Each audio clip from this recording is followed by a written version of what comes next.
What's up, fam? Shoulder day today, and I'm going to bring you my 6 favorite exercises for nice capped 3D delts.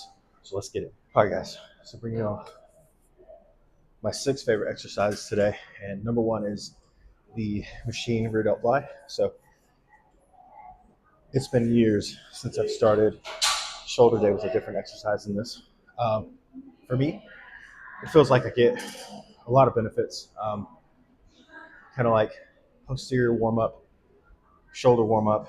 I feel like I'm taking the shoulders to a full upper outer range of motion. So it really gets the blood flowing. That's why I like these the best. I'm able to brace on these. So a lot of people might do a face pull, a standing bent over dumbbell rear delt. Nothing wrong with any of those. But I like these the best just because I have a chest pad. I'm seated. I can lean into it. I can root my feet into the ground. And all I have to focus on is moving the weight with correct form. So yeah, rear delt fly machine. Whenever I do these, I try to start with my arms as stretched out as possible. Chest up, stomach in. And then all I'm doing is I'm thinking about driving my elbow, not my hand, my elbow back into a T. And a lot of people try to clap or reach behind them super far, and there's no need for that. Once you hit the fully shortened range, and you'll feel it, you can feel the tension there. That's all you need. So yeah, just did my first set, my first working set, and then I'll hit a back off here in a second, and then we'll move on to my second favorite exercise for shoulder day.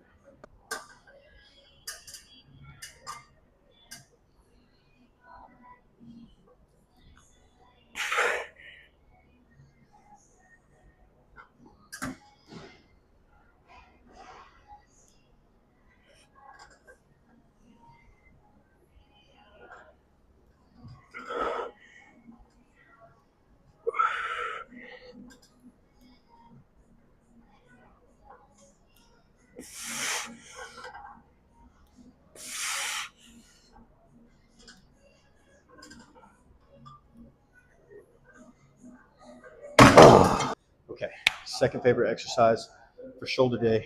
Um, Actually, I wouldn't even say favorite. Like, these are just in the order that I do them because it's what feels best to me. So I'd say second shoulder exercise I would do is a machine lateral raise of some sort. I've also done cuff laterals on a cable. But the reason I like these is, once again, kind of like the rear delt fly machine. I have a chest pad, I have a butt pad, and all I have to focus on is making sure I'm seated properly, aligned properly, and just making sure that I'm moving the weight with proper form. So it takes a lot of thinking out of it. Not only that, I do the more free weight versions of things later in the workout, just because my body's warm. It's acclimated to the type of exercise we're doing, so it's less risk of injury. And I also can use less weight on the free weight motions and things like that. So sub X lateral raise for today. Let's get it. All right, so I've got my tripod all up in the middle of the walkway, so I'm gonna try to make this fast. But rule of thumb, on a machine like this, you can see the pivot points. So these are a little bit weirder than some other lateral raise machines. They're a little bit closer in. But regardless, what I want to think about whenever I'm aligning myself is I want my shoulder shelf, my shoulder joint shelf, to be in line with the pivot points. So directly across, obviously on both sides. So I'm good there.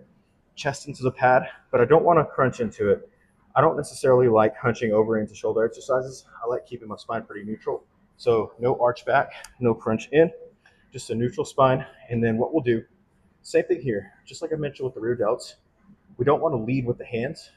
You can think of it that way, but a lot of times what tends to happen is people will do this, right? And it'll take some of the tension off your shoulders. So when you lead with your elbows, you're kind of just letting your forearm, so elbow to wrist, dangle, and then think about just driving the elbows up toward the ceiling, nice and controlled, and then repeat. Okay, so we'll knock out just 12 reps to kind of warm up here.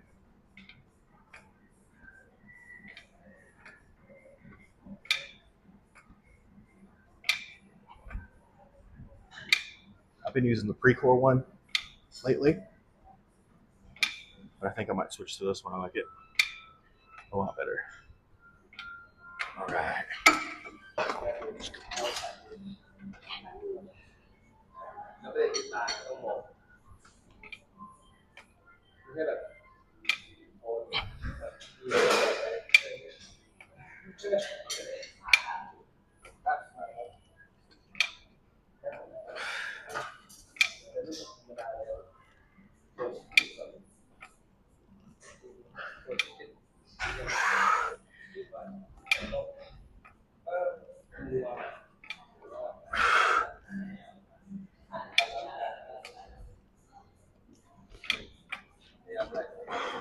All right, so third exercise for shoulder day, I'd argue this is the most important, which is for me, Smith machine press.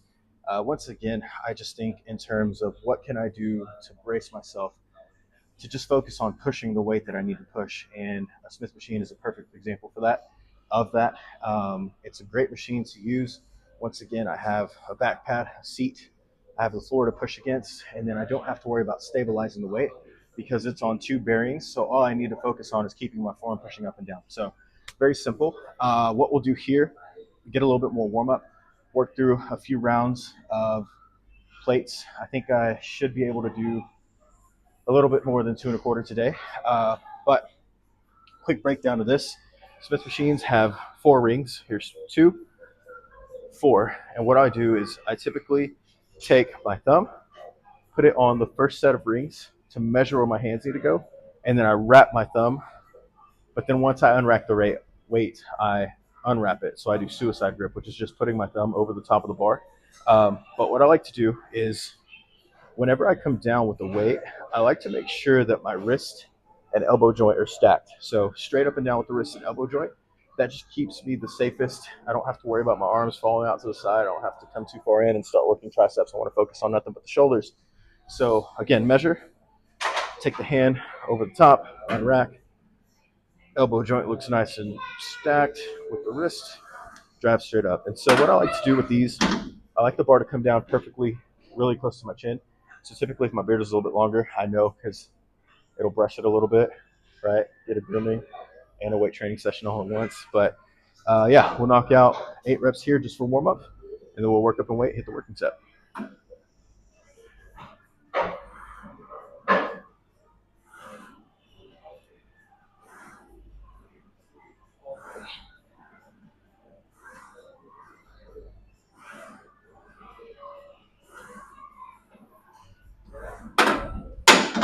Okay, so I forgot to mention, should probably focus some on the torso, right? Like if I'm having to brace and stabilize myself, should probably show you guys proper form with what to do with your body whenever you do a shoulder press. So once again, everything on the bar stays the same, right? I got it here.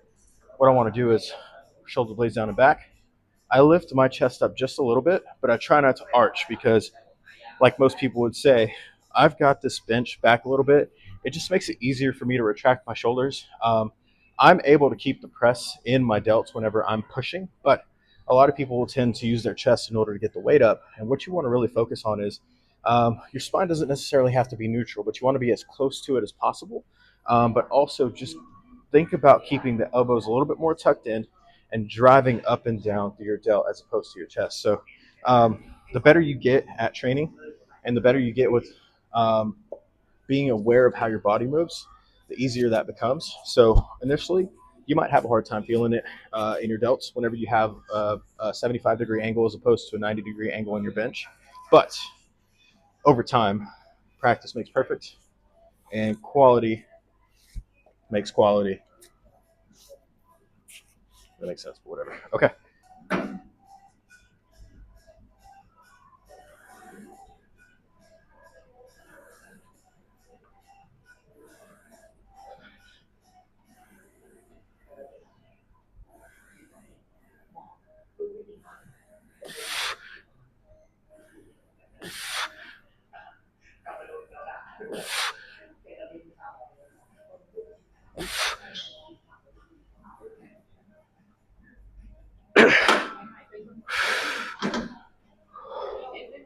Woo.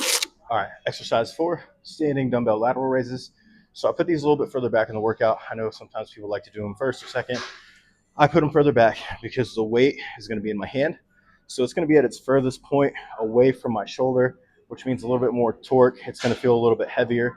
The form is going to be a lot easier to mess up because I don't have anything to keep me still or in place. So I'm not saying that a little bit of body English isn't okay. I know that I do it. I'm not saying that forcing a rep or 2 up is not okay. But what I am saying is that we want to be mindful that we're doing it as correctly as possible until we get to the point where we do need our body to help or we do need someone to assist us. So what we'll do, I always tell people, 2 fists, push your arms straight down to the ground as far as you can, and then roll your shoulder blades back. So whenever I bring my free weights in for a dumbbell lateral raise, I like to almost kind of flex my chest because I feel like it gives me a little bit of a shoulder stretch. That's just me, my personal opinion, my personal feeling. So I'll squeeze in, and what I'll think about is dragging my hands down toward the floor, up the walls, up into a little bit more than a T, right? Arms as straight as possible, control coming down, and then repeat. So I'll do 3 sets of 20 here, just trying to get a nice pump, nice flow going, keeping those arms as straight as possible. And then if I need it towards the end, I might take a little 5 second break, and then I'll finish off with a little bit of body English to help myself finish out the set. So let's get it.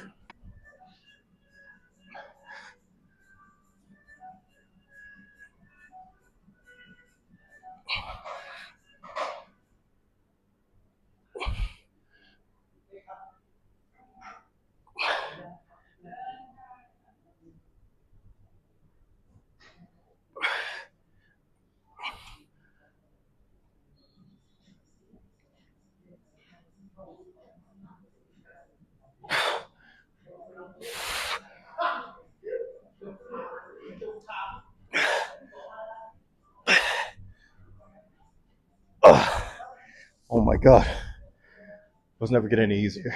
Okay, exercise 5 is just going to be a barbell front raise. So I only started doing these maybe about a year ago, but I've noticed a big improvement just in how my front delt looks. So it looks a lot more round from the side, like in a side chest pose. It even pops out a little bit more in a most muscular. So it looks a lot better. It's extremely functional because it helps with shoulder press, chest press. It's good for stability. Same thing, put this toward the end of the workout just because of the distance away from my shoulder that it is. So more torque. The load is a little bit heavier. It's easier to compromise on form. So what we'll do, kind of the same setup as the Smith machine, where with these, again, 4 rings, so 2 in the middle, 2 on the outside. What I'll do is I'll take, again, thumb length away from the inside, wrap. Sometimes I'll go over, but with these, I mostly wrap because what I want to think about here is breaking the bar in half, so kind of turning my index finger down into the bar and then leading upward with my elbows for 15 reps.